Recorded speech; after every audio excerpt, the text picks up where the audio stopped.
오 주님 당신은 내 삶 구석구석까지 감찰하시며 나를 응원하시는 분, 내 길을 밝혀서 영원한 생명의 길로 인도하시며 나를 격려하시는 오 주님 당신은 오 주님 당신은 내 삶 구석구석까지 감찰하시며 나를 응원하시는 분, 내 길을 밝혀서 영원한 생명의 길로 인도하시며 나를 격려하시는 분, 크고 작은 갈등을 겪곤 하지만 항상 결국 당신을 선택합니다. 나의 유일한 고백의 대상은 오직 아름다운 당신뿐입니다. 나의 유일한 고백의 대상은 오직 아름다운 당신뿐입니다. 나의 예배를 받으소서, 홀로 영광을 받으소서. 주여, 나의 주여.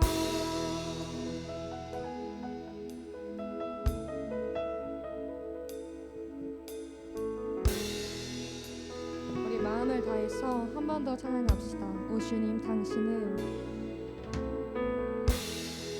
오 주님 당신은 내 삶 구석구석까지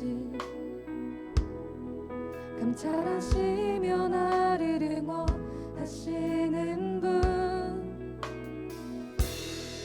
내 길을 밝혀서 영원한 생명의 길로 인도하시며 나를 격려하시는 한 번 더 찬양합시다. 오 주님, 오 주님 당신은 내 삶 구석구석까지 감찰하시며 나를 응원하시는 분, 내 길을 밝혀서 영원한 생명의 길로 인도하시며 나를 격려하시는 분, 크고 작은 갈등을 겪곤 하지만 항상 결국 당신을 선택합니다. 나의 유일한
찬양하실 때 자리에 일어나서 함께 기쁨으로 찬양하며 나아갑시다.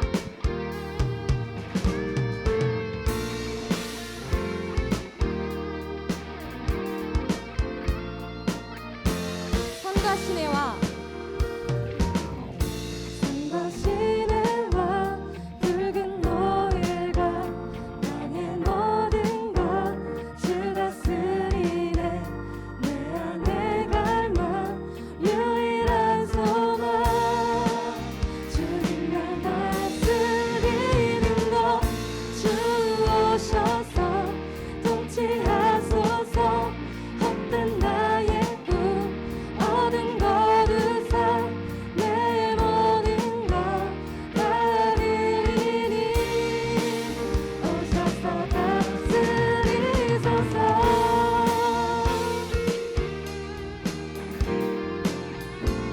우리 한 번 더 고백할까요? 산과 시내와 붉은 노을과 땅의 모든 것 주 다스리네. 내 안에 갈망 유일한 소망 주님 날 다스리는 것 주 오셔서 통치하소서. 헛된 나의 꿈 어둠 거두사 내 모든 것 다스리니 오셔서 주 오셔서 통치하소서. 헛된 나의 꿈 어둠 거두사 내 모든 것 다스리니 오셔서 다스리소서.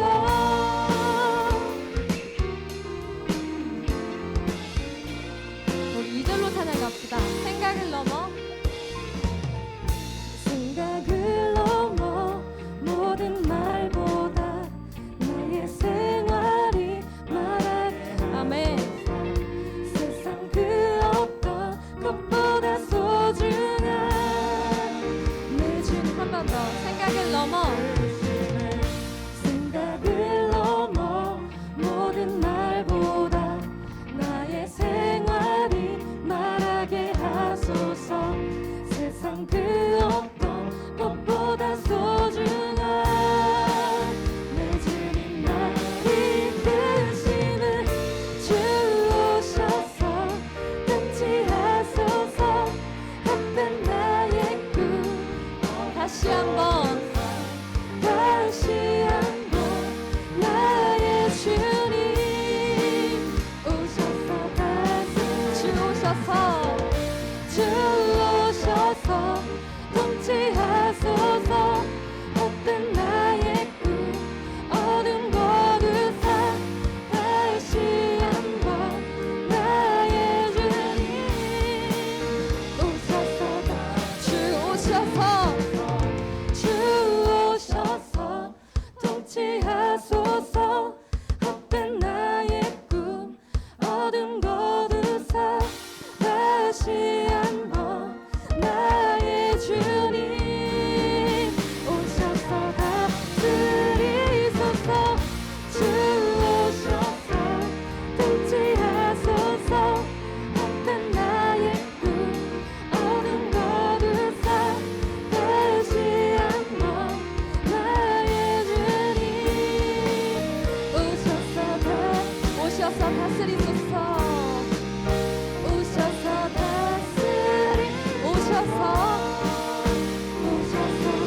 다스리소서. 아멘.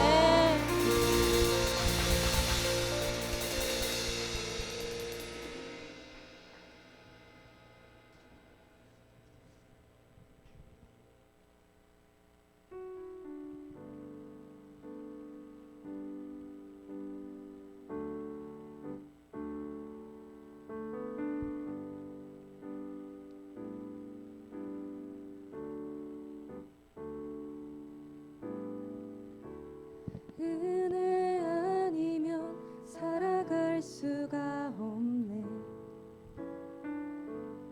허음마저도 다 주의 것이니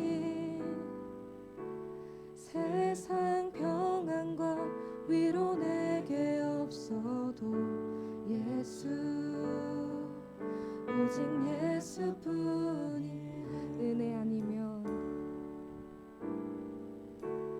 은혜 아니면 살아갈 수가 없네.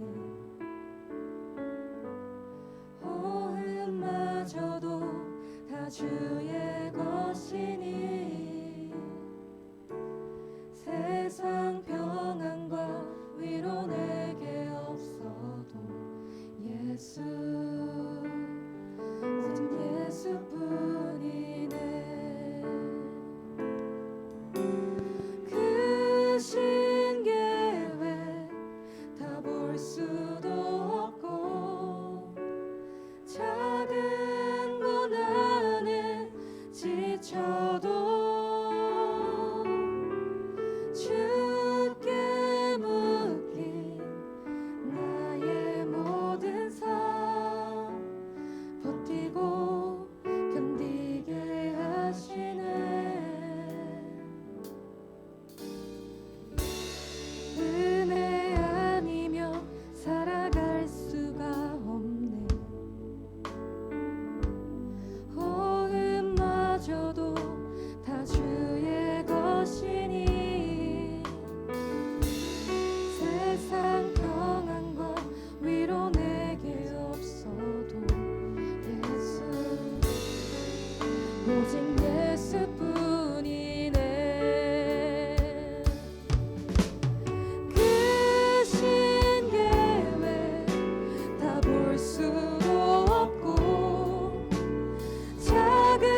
오직 예수뿐이네.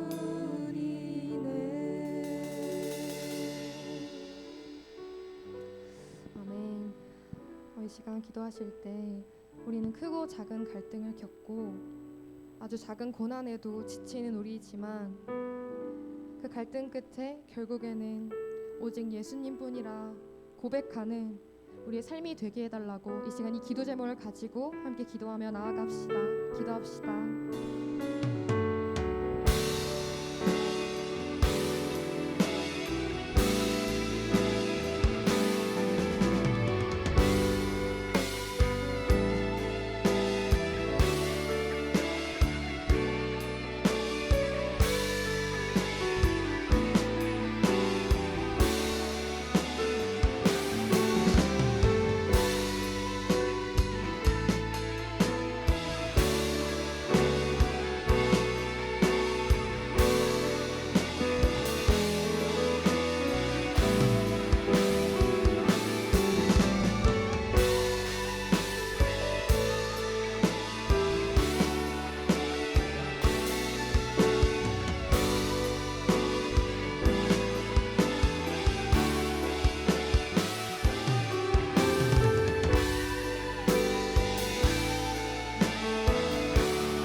언제와 우리와 함께 하시고 우리의 예배의 주인 되시는 하나님, 오늘도 이렇게 예배 자리에 나와 함께 예배드리게 하심에 감사드립니다.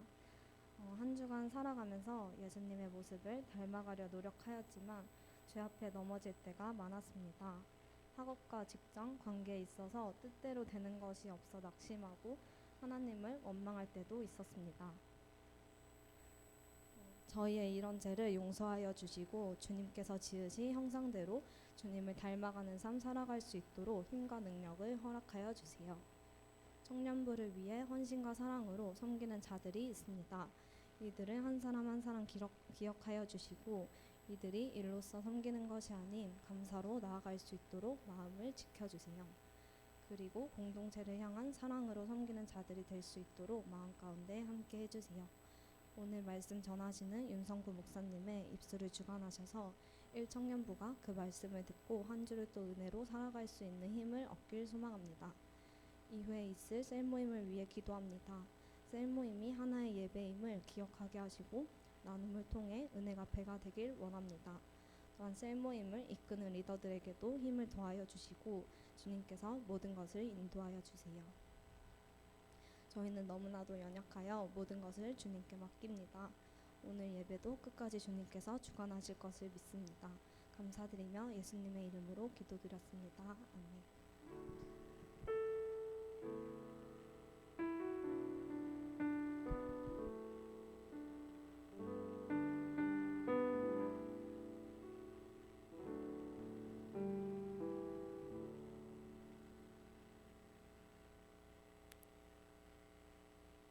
말씀 보도록 하겠습니다. 출애굽기 17장 1절부터 13절까지 말씀입니다.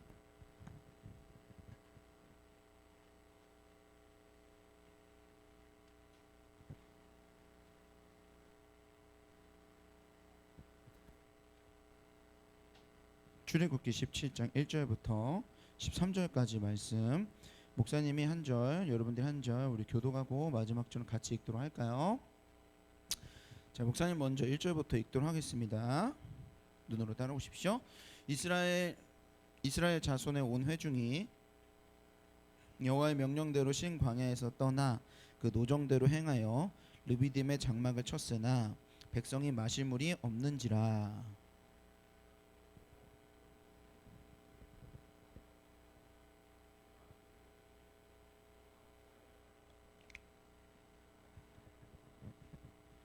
거기서 백성이 목이 말라 물을 찾음에 그들이 모세에게 대하여 원망하여 이르되 당신이 어찌하여 우리를 애굽에서 인도해 내어서 우리와 우리 자녀와 우리 가축이 목말라 죽게 하느냐.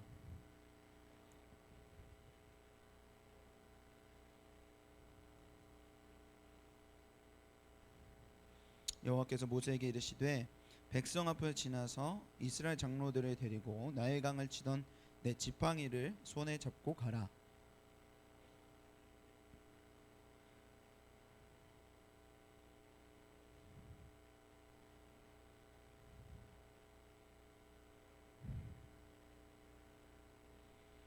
그가 그곳 이름을 마사 또는 무리바라 불렀으니 이는 이스라엘 자손이 다투었으며 또는 그들이 여호와를 시험하여 이르기를 여호와께서 우리 중에 계신가 안 계신가 하였음이더라. 모세가 여호수아에게 이르되 우리를 위하여 사람들을 택하여 나가서 아말렉과 싸우라. 내일 내가 하나님의 지팡이를 손에 잡고 산 꼭대기에 서리라.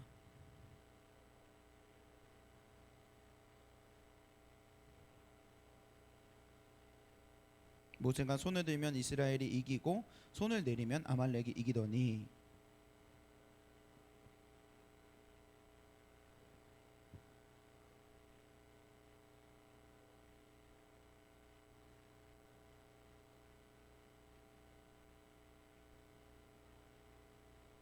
한 목소리 읽겠습니다.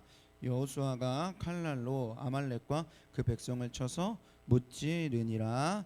아멘. 아멘. 우리 옆에 있는 사람들에게 이렇게 한 번씩 인사했으면 좋겠습니다. 목사님 한번 따라해 볼까요? 예배하는 당신이 아름답습니다. 옆에 있는 사람에게 인사합시다. 예배하는 당신이 아름답습니다. 한 번씩 인사할까요? 예배하는 당신이 아름답습니다. 뭐 대학생들은 지금 중간고사 기간일 거고 한 주에 여러분들이 예배하러 나오는 모든 순간순간이 당연한 게 아니죠. 네, 여러분들이 지친 몸을 이끌고 또 지친 마음을 이끌고 하나님을 사모하는 마음으로 이 자리에 나왔으니까 예배하는 여러분이 다 아름다운 줄 믿습니다. 한 번 더 이렇게 인사하면 좋을 것 같은데요. 이따가 결론을 지으면 깨닫게 될 말이긴 한데 먼저 이렇게 좀 얘기해봤으면 좋겠습니다. 목사님 따라해 볼까요? 나에게 지팡이는 없지만 네가 있어 감사해. 한번 옆에 있는 사람에게 해주십시오. 나에게 지팡이는 없지만 네가 있어 감사해. 먼저 모르지만 일단 한번 인사해 볼까요? 나에게 지팡이는 없지만 네가 있어 감사해. 한번 인사를 서로 해주세요. 네가 있어 감사해. 자, 어떤 말인지는 우리가 이따 같이 살펴보도록 합시다. 여러분 사면초가라는 사자성어를 아시죠? 네, 사면초가 무슨 뜻인가요? 아시는 분? 사면초가. 현수, 사면초가 혹시 알아? 잘 몰라요? 네, 미안합니다. 네, 손을 들어야 되는데 뭐 그래도 목사님 물어볼 수 있는 거니까 혹시 아시는 분 사면초가? 그래요. 그래요. 사면초가 뭐예요? 사방에 저기 에워싸여서 궁지에 몰려. 맞죠? 네. 박수 한번 줄까요? 네, 박수. 네, 네, 그래요. 사방의 적군들이 정확하게는 노래 소리가 사방에서 들린다는 말이에요. 사방에서 적군들의 노래 소리가 들리는 상황. 그러니까 상황이 좋아요, 어려워요? 네, 어려워도 아주 어려운 거예요. 너무 어려운 상황. 그리고 내 편이 있다 없다? 사방에 내 편이 하나도 없는 상황. 그게 지금 사면초가. 네, 사면초가입니다. 근데 여러분 사실 살다 보면 우리 크리스찬도 사면초가 생겨요, 안 생겨요? 생길 때가 있죠. 네. 살다 보면 사면초가가 우리에게 와요. 내 믿는 사람인데도 불구하고 어떻게 이렇게 상황이 이렇게까지 안 좋을 수 있지? 다양할 수 있죠. 너무 바빠서 사면초가일 수도 있어요. 학교에서도 할 일이 너무 많고 근데 교회에서도 할 일이 너무 많고 집에서도 할 일이 너무 많고 할 일이 너무 많으니까 그 일이 나를 둘러싸가지고 내 정신을 못 차리고 살아가는 상황들에 있는 우리 청년들이 이 중에 있을 수도 있겠습니다. 아니면 뭐 장래가 너무 불투명해. 내일을 봐도 막막하고 한 달을 봐도 막막하고 당장 뭘 해야 될지도 모르겠고 근데 나는 막상 너무 무기력해. 그러니까 어떤 장래에 대한 고민이 사면초가. 고민이 막 나를 완전히 둘러싸가지고 그래서 도대체 뭘 해야 될지 모르는 상황. 심리적인 사면초가겠죠. 또 어떤 사람은 내가 너무 상처를 많이 받아서 어떻게 해야 될지 모르겠는, 관계를 이걸 어떻게 풀어야 할지 모르겠는, 그냥 도망쳐 버리고 싶은, 내가 다 때려치우고 아무도 나를 모르는 곳으로 내가 가버리고 싶다, 그런 마음이 드는 때도 있을 것 같아요. 그런 걸 우린 다 사면초가라고 할 수 있을 것 같습니다. 그런 경험을 해보셨거나 해보고 있거나 아니면 언젠가는 내가 그리스도인임에도 불구하고 그런 사면 초가가 우리에게 오게 되는 때가 있겠죠. 근데 여러분 오늘 모세도 그랬어요. 모세도 오늘 사면 초가였습니다. 안으로는 내부 분열이 일어나요. 원망이 쏟아집니다. 지금 이스라엘과 이 모세는 광야에 있는데 광야는 사막이에요. 사막에 가까운 곳. 그러니까 물이 절대적으로 필요한 곳이죠. 근데 지금 200만이나 되는 이스라엘 백성들이 광야 한복판에 있는데 물이 떨어진 거예요. 그러니까 원망이 나오겠어요, 안 나오겠어요? 원망이 쏟아지죠. 원망이 쏟아져요. 그러면서 내부 분열이 일어나는 것보다 모세를 어떻게든 돌로 치려고 하는 그런 내부 분열이 일어나게 됐어요. 근데 바깥으로도 위기가 닥쳐요. 어떤 위기가 닥치냐면 아말렉이라고 하는 민족이 이 이스라엘을 쳐들어오는 거예요. 이 아말렉은요 철기 문화, 그러니까 강철 부대라고 보시면 돼요. 가지고 있는 무기와 방패가 다 철로 되어 있어요. 그런데 이스라엘은 이제 막 애굽에서 나온 노예, 그러니까 완전히 쫄병도 되지 않는, 무기가 없어. 무기가 없고 강철 부대랑 싸우면 누가 이기겠어요? 당연히 강철 부대가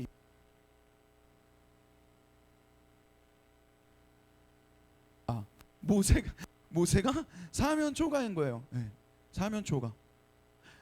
내부적으로는 분열이 일어나고 외부적으로는 아말렉이 쳐들어오는. 어떻게 되나? 근데 가끔 우리가 이런 사면 초가의 상황이 우리에게 딱 닥치게 되면은 우리가 원인을 찾다가 어떤 마음을 우리가 먹게 되는 때가 있냐면 원인이 나라는 생각 때문에 나를 막 자책하는 거예요. 왜 나한테 이런 일이 생기는 거지? 내 인생은 저주받은 인생인 건가? 내 인생은 진짜 삼류 인생인 건가? 아니면 내가 능력이 부족해서 일이 생기는 건가? 이런 질문들이 나 스스로에게 생길 수 있다라는 거죠. 모세에게도 이런 사면 초가가 생겼는데 모세에게 왜 이런 일이 생긴 것이고 어떻게 이 상황 가운데서 하나님이 일하셨는지를 통해서 우리의 삶 가운데 그런 초위기, 사면 초가를 우리가 제대로 성경적으로 바라보고 우리가 제대로 하나님의 도움을 구하며 살아갈 수 있었으면 합니다. 우리 1절 말씀을 같이 한번 읽어보도록 하겠습니다. 한 목소리로 읽어보도록 할게요. 시작. 여호와의 명령대로 신광야에서, 여기까지 읽어보겠습니다. 자, 신광야에서 떠나서 지금 르비딤, 1절에 보면 끝에 세 번째 줄에 르비딤 써있죠. 지금 르비딤이라는 지역에 있는데 지금 여기 르비딤에 어떻게 가게 된 거라고 1절에서 이야기하고 있어요? 누구의 명령대로? 내 멋대로? 아니요. 여호와의 명령대로 지금 르비딤에 온 거예요. 르비딤에 왔는데 물이 부족하고 르비딤에 왔는데 아말렉이 쳐들어오는 거예요. 근데 거기 누가 가라고 했다고요? 내가 가고 싶어서? 아니, 누가 가라고 했다고? 여호와 하나님이 가라고 했다는 거예요. 그러니까 우리가 여기서 제일 먼저 사면 초가를 딱 맞닥뜨렸을 때 우리가 기억해야 할 것은 단순히 네가 능력이 부족하니까 너는 지금 이걸 해결을 못해, 이 사면 초가에서 이게 해결할 능력이 없는 너는 아주 무기력하고 별 볼 일 없고 저주받은 인생이야 라고 우리가 반응할 문제가 아니라는 거예요. 하나님이 모세를 그 사면 초가로 인도하셨었다는 거예요. 한번 따라해 볼까요? 사면 초가도 하나님이 쓰시면 보제가 된다. 다시 한번. 이거 마이크가 다음 주엔 유선을 써야겠네. 사면 초가도 다시 한번 따라볼까요? 사면 초가도 하나님이 쓰시면 교보제가 된다. 교보제가 뭐예요? 교육할 때 애기들 교육할 때 쓰는 그 보조하는 기구들이잖아요. 교보제 뭐예요? 하나님이 어떤 분인지를 가르치는 교보제로 이 사면 초가가 바뀌는 거예요.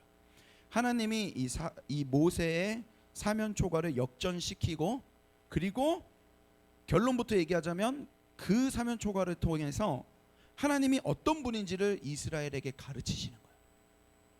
그러니까 이 사면 초가가 뭐 능력 부족이거나 저주받았거나 이런 문제의 부분이 아니라 교육이라. 교육. 하나님이 우리를 교육하기 위해 사면 초가를 허락하시는 거야. 목사님 얘기를 잠깐 좀 할게요. 목사님이 고등학교 3년 동안 의사가 되겠다고 하루에 4시간 자고 공부를 했었습니다. 그런데 결과는 당연히 못 갔죠. 못 갔고 엄청나게 원망을 했습니다. 목사님이 고등학교 3년 동안 가장 신앙이 뜨거웠고 가장 성실하게 살았습니다. 정말 하루에 4시간씩 자면서 살았었어요. 그래서 정말 원망을 많이 했습니다. 물론 내 실력이 부족했으면서 원망했었어요. 근데 그러다가 그 덕에 목사님이 많은 사연이 있지만 여차저차해서 총신대학교에 들어오게 됐고, 목사님 들어오자마자 이게 내 사명이라는 걸 발견하게 됐어요. 그리고 지금 목사님은 목사로서 여기에서 지금 설교를 하고 있습니다. 목사님은 확신하는 게 있어요. 목사님에게 이 직업은 그냥 단순히 직업이 아니라 이제는 이게 나의 천직이라는 생각을 해요. 영혼을 살리는 게 나에게 천직이다 라는 생각을 이제 하게 돼요. 목사님 이제 이거 납득을 합니다. 그러니까 후회하지 않는다는 거겠죠.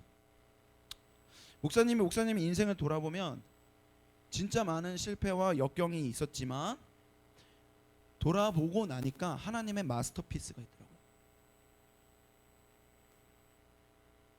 돌아보고 나니까 그때는 사면초가였는데 돌아보고 나니까 그 사면초가가 하나님이 어떤 분인지 깨닫게 되는 교육 교부제였다라는 걸 목사님이 알게 되더라고요. 오늘 모세가 이 사면초가 가운데서 하나님이 뭘 가르쳐 주셨을까요? 먼저 첫 번째로 내부 분열, 이 물 부족을 하나님이 어떻게 해결하시는지 살펴보도록 합시다. 6절 말씀 같이 한번 우리 읽어보도록 할까요? 6절 한 목소리로 읽어보도록 하겠습니다. 시작. 내가 호렙산에 있는 그 반석 위 거기서 내 앞에 서리니 너는 그 반석을 치라.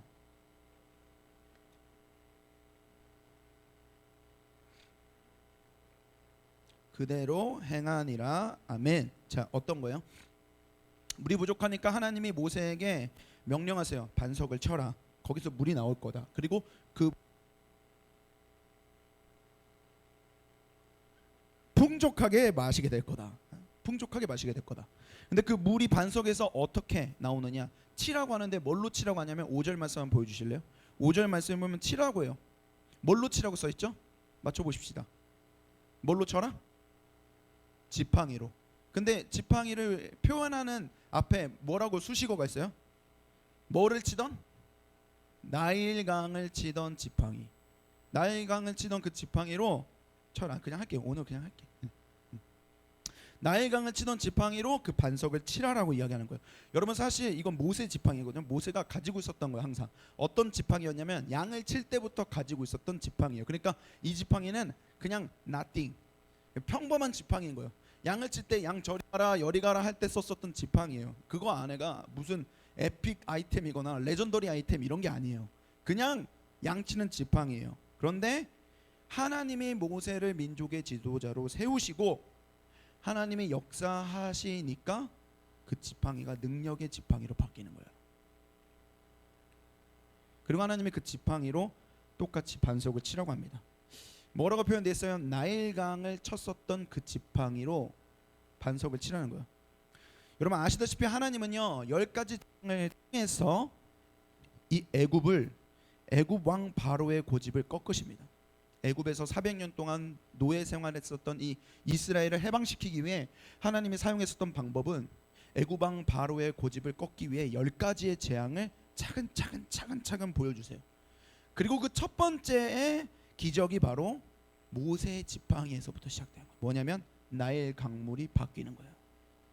출애굽기 7장 20절 말씀 우리 같이 한번 읽어보도록 하겠습니다. 출애굽기 7장 20절 말씀 한 목소리로 읽어보도록 하겠습니다. 시작.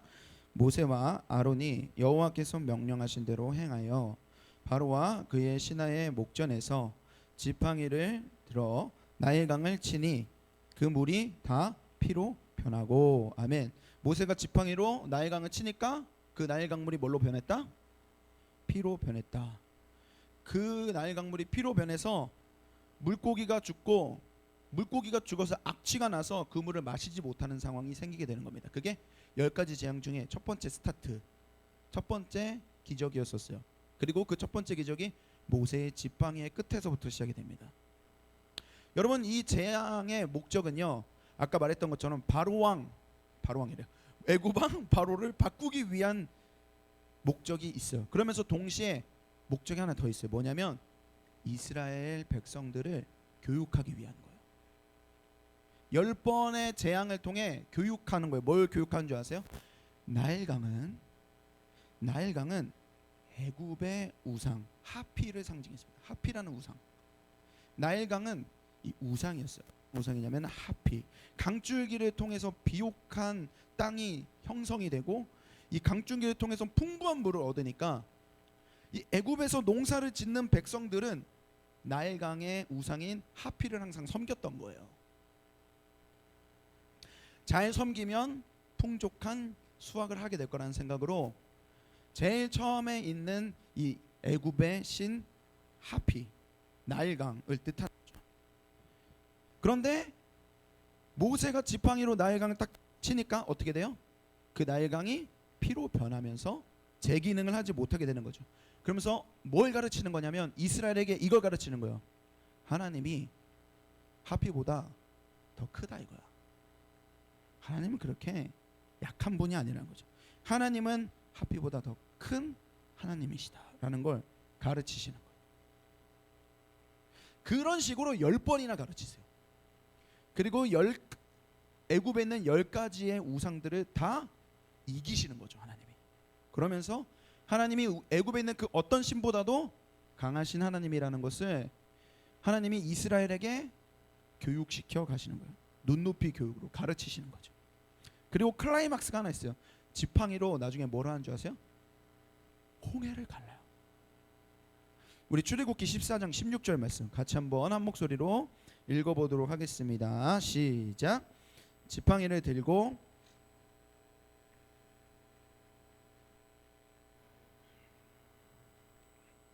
행하리라. 아멘. 자, 홍해가 어떻게 갈라져요? 그냥 갈라지지 않고 하나님 말씀하신 대로 모세가 지팡이를 들었을 때 그때 바다가 갈라지는 거예요. 그거 보면서 뭘 가르쳐요? 똑같이 교육하시는 거예요. 하나님이 바다보다 크시다. 아주 심플하죠. 근데 그거를 실제로 그 하나를 가르치기 위해 바다가 갈라지는 말도 안 되는 기적이 일어나니까 그거를 정확하게 배우게 되겠죠. 여러분 오늘도 똑같은 거예요. 오늘도 똑같아. 하나님이 모세에게 얘기해. 나일강을 치던 지팡이로 내가 너희들을 가르쳤지. 그 지팡이로 반석을 쳐라. 반석을 쳤더니 그 반석에서 물이 솟아나는 거예요. 그걸 통해 뭘 배워요? 아무리 사막 한가운데 황량한 곳이라 하더라도 하나님은 물을 주시는구나. 뭘 배워요? 아, 하나님은 죽음의 사막보다 크신 분이시구나. 하나님은 우리를 공급하시는 분이구나. 하나님 우리는 살리시는 분이구나. 하나님은 사면초가에서 우리를 건져내시는 하나님이구나. 이렇게 표현할 수 있겠죠. 은혜가 더 크구나. 사면초가보다 은혜가 더 크구나라는 걸 하나님이 오늘 가르쳐 가고 계셨다라는 겁니다. 아까도 이야기했지만 지팡이가 특별해서? 아니요. 지팡이가 레전더리 아이템이고 에픽 아이템이어서? 아니요. 그 지팡이는 그냥 양을 치던 평범한 지팡이에요. 그럼 모세가 대단한 걸까요? 아니요. 모세가 한 거 별거 없어요. 반석 치라고 해서 반석 쳤고 나일강 치라고 해서 나일강 쳤어요. 홍해 앞에서 지팡이 들어서 들었을 뿐이에요. 이거 나도 할 수 있어. 이거 아무나 할 수 있는 거예요. 그러니까 모세가 대단한 게 아니라 기적을 일으킨 하나님이 대단한 거죠. 근데 참 여기서 감동이 되는 건 뭔지 아세요? 그럼에도 불구하고 아무것도 아닌 이 모세의 행동을 누구나 할 수 있는 이 모세의 행동을 하나님은 따라해 봅시다. 순종이라고 하세요. 아무것도 아닌 것처럼 보이는 그 행동을 하나님은 순종이라고 합니다. 내가 기적을 일으킬 수는 없어요. 내가 문제를 해결할 수는 없어요. 그런데 내가 더 이상 고정관념으로 하나님을 제한하지 않는 거예요. 이거 절대 안 일어나. 내 계획과 내 예상과 내 계산을 내려놓고 지팡이를 드는 것, 그게 순종인 거예요. 남의 눈에는 별 볼 일 없는 행동일지 모르지만 하나님이 하시도록 두 손을 들고 항복하는 것, 두 손 드는 건 항복이잖아요. 항복하는 것, 그것을 바로 순종이라고 얘기합니다. 순종은 대단한 게 아니에요. 누구나 할 수 있어요. 하기 싫어서 그렇지. 순종, 이게 바로 순종입니다. 자, 반석을 쳐서 물이 나와서 그걸 통해 하나님은 우리에게 사면초가보다 은혜가 더 크다는 걸 가르치시는 하나님이라고요. 이렇게 해서 내부적인 분열이 해결이 됩니다. 똑같이 외부적인 공격도 하나님이 해결하시겠죠. 아말렉이 전쟁으로 쳐들어옵니다. 오늘 본문 9절부터 11절 말씀을 한번 우리 읽어보도록 할까요? 9절부터 11절까지 우리 차근히 한번 읽어보도록 하겠습니다. 시작. 모세가 여호수아에게 이르되 우리를 위하여 사람들을 택하여 나가서 아말렉과 싸우라. 내일 내가 하나님의 지팡이를 손에 잡고 산 꼭대기에 서리라. 여호수아가 모세의 말대로 행하여 아말렉과 싸우고 모세와 아론과 훌은 산 꼭대기에 올라가서 모세가 손을 들면 이스라엘이 이기고 손을 내리면 아말렉이 이기더니. 아멘. 이 전쟁 신기하지 않습니까? 모세가 산 위에서 손을 들면 누가 이겨요? 이스라엘이 이겨. 여호수아가 이끄는 이스라엘 군대가 이겨. 근데 산 위에서 모세가 손을 내리면 어떻게 돼요? 누가 이겨요? 아말렉이 이기는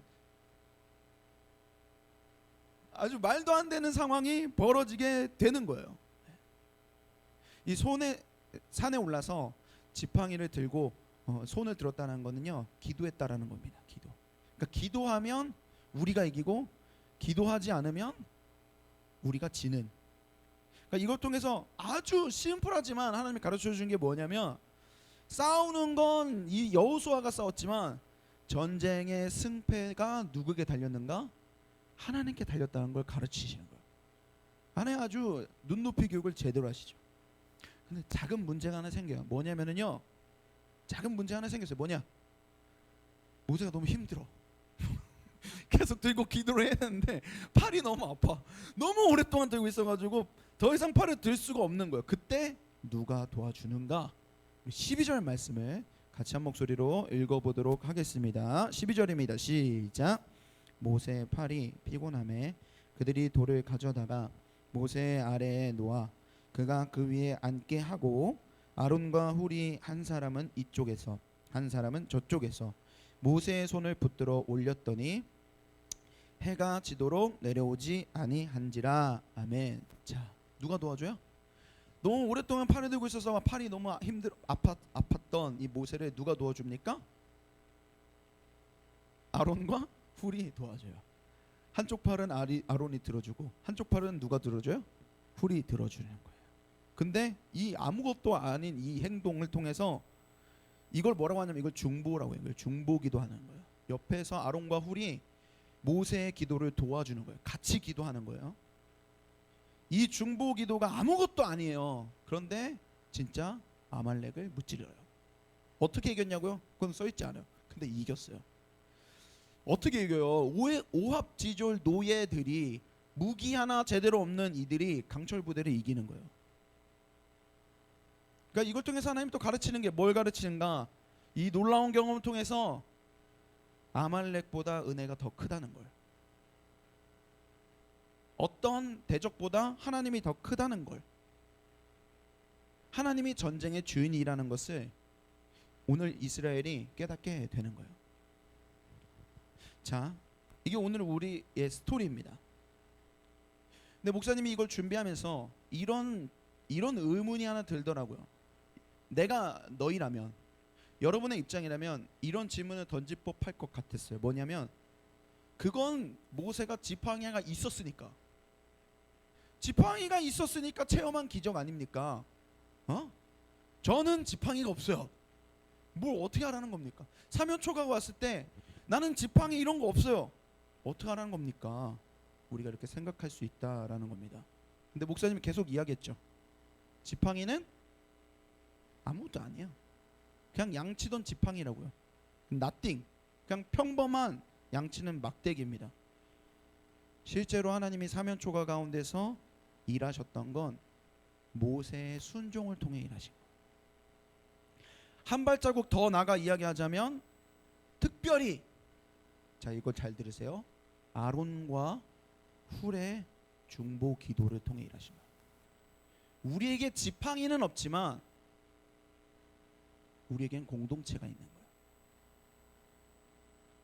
우리에게 지팡이는 없지만 우리에게는 중보기도가 있는 거예요.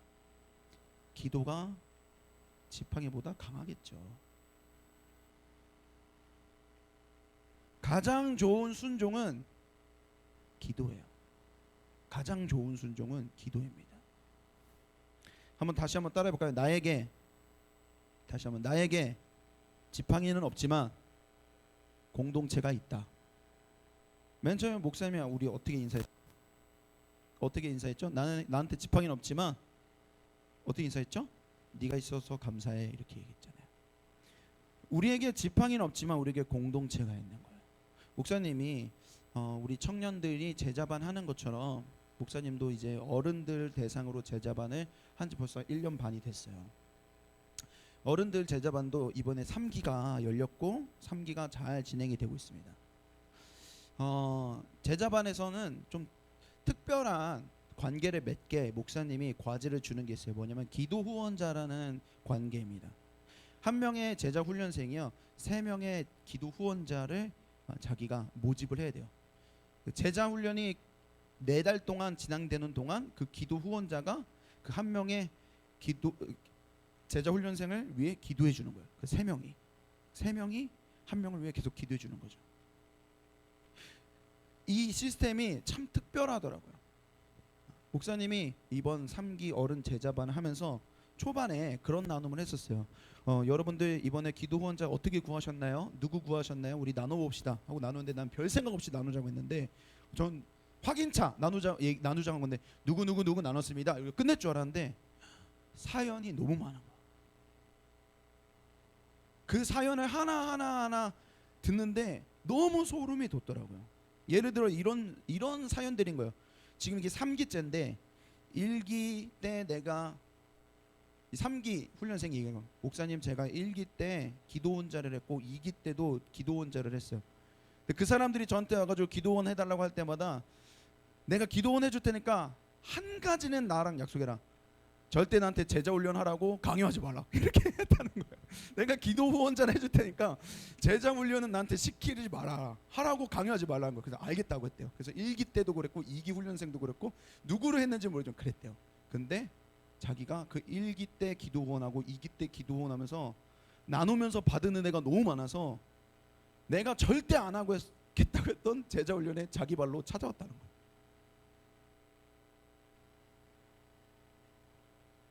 또 이런 일도 있었어요. 1기, 2기 수료생들에게 이번에 내가 그 사람들한테 기도 후원을 부탁해야지 이렇게 생각했어. 그래서 1기에 있는 누구한테 기도 후원해줘, 2기에 있는 누구한테 기도 후원해줘 이렇게 가서 부탁을 하는데 놀라운 게 나 이번에 제자 훈련 받게 됐어 라고 얘기하니까 그 2사람 모두 다 네가 이번에 제자 훈련 받기를 계속 기도해왔다는 거야. 기도해왔다는 거야. 그냥 내가 온 게 아니라 이 사람들의 기도로 내가 마음의 용기를 얻어서 이번에 지원하게 되었구나라는 이야기를 하는 거죠. 이런 일도 있었어요. 근데 너무 많죠. 다음 기수 때 이 사람이 4기 때 훈련을 받았으면 좋겠다 싶어가지고 내가 컨택했어. 너 이번에 나 기도원 해줄래? 사실 마음속으로는 다음에 얘가 제자 훈련 받았으면 좋겠는데 근데 이렇게 돌고 돌아서 나누다 보니까 그 사람이 겹치는 거야. 여러 명이 그 사람한테 기도원 해달라고 이야기하는 거야. 그러면서 우리가 품고 있는 마음이 같구나. 목사님은 이런 이야기들을 나누는데 어떤 느낌이 드냐면 이 안에 이 나눔 안에 하나님 계신다. 우리 기도하고 있는데 이 기도를 통해 하나님이 우리를 느끼게 하시는구나. 서로가 서로를 보는데 기도 응답인 거야. 내가 이 제자반에 온 게 그냥 온 게 아니라 하나님의 섬세한 손길로 내가 여기까지 왔고 누군가의 기도로 내가 여기까지 왔구나. 다 같이 그걸 느끼는 거예요. 우리가 맨날 말로만 하나라고 그랬는데 기도를 통해 우리가 진짜 하나라는 거를 느끼는 거예요. 여러분 기도가 우리가 하나라는 걸 느끼게 해주는 유일한 통로입니다. 정말 그렇습니다. 기도는요 세상이 흉내낼 수 없는 믿는 사람들만이 나눌 수 있는 영혼의 대화인 거예요. 영혼의 대화. 기도를 통해 믿는 사람들만 나눌 수 있는 대화가 있는 거예요. 나 너 위해서 이번에 이렇게 기도했어. 야, 네가 나 기도해줘가지고 이번에 나 이거 해결됐잖아. 이런 대화 도대체 언제 해보셨어요? 이게 우리가 정말 누릴 수 있는, 우리가 하나라는 걸 누릴 수 있는 대화잖아요. 그리고 기도해야 누릴 수 있는 것들이지 않을까요? 처음 아론과 훌이요, 모세의 손을 들어줬을 때 그냥 책임감 때문에 했을 수 있어요. 아, 쟤 힘들어하니까, 모세가 힘들어하니까 내 옆에서 같이 들어줘야지, 중보기도 해줘야지. 그러니까 도움을 주려고 생각했을 거예요. 그리고 도움을 받는 건 모세라고 생각했을 수 있겠죠. 목사님도 그렇게 생각했어요. 근데 아니요, 목사님이 이걸 묵상하다 보니까 뭘 깨닫느냐면 아론과 훌도 성장하더라고요. 중보기도 하고 있는 아론과 훌도 전쟁의 승리를 함께 누리는 거예요. 함께 손을 들었고, 함께 부르짖었고, 함께 애쓰면서 함께 은혜를 받는 거예요. 아론과 훌이 도와준 것 같지만 그들도 중보하면서 많은 은혜를 공유하고 성장하는 거예요. 여러분, 이게 교회 공동체죠.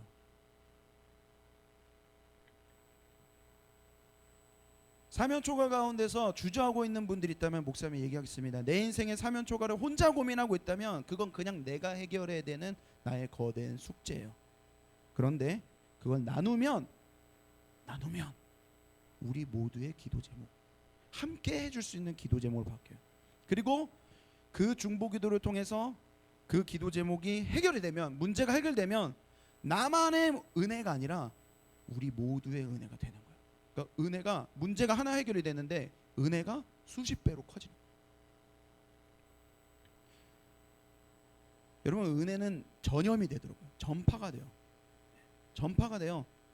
공동체 안에 누가 은혜를 받고 있으면 그 은혜가 다른 지체에게 옮겨 붙더라고요. 이게 뭘 의미하는 줄 아십니까? 당신이 꼭 은혜의 시작이 되지 않아도 된다는 거예요. 내가 꼭 모든 은혜를 다 감당해내야 돼. 우리가 이런 부담감이 우리 안에 있을 때가 있어요. 각자 도생하는 거예요. 그러니까 나 혼자서 알아서 은혜 받고, 나 혼자서 알아서 회복하고, 나 혼자서 알아서 사명 감당해야만 해, 이러면서 스스로를, 신앙생활을 막 압박을 하는 거예요. 근데 여러분, 나도 그래.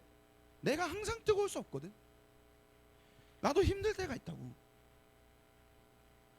그런데 힘들면 힘들다고 얘기를 해야 되는데, 힘든데 공동체라고, 나 목사라고, 나 하나도 안 힘든데, 이걸 예수님은 가식이라고 얘기한다고. 공동체는 내가 힘들 때 내가 모든 은혜의 출발이 되지 않을 수 있어요.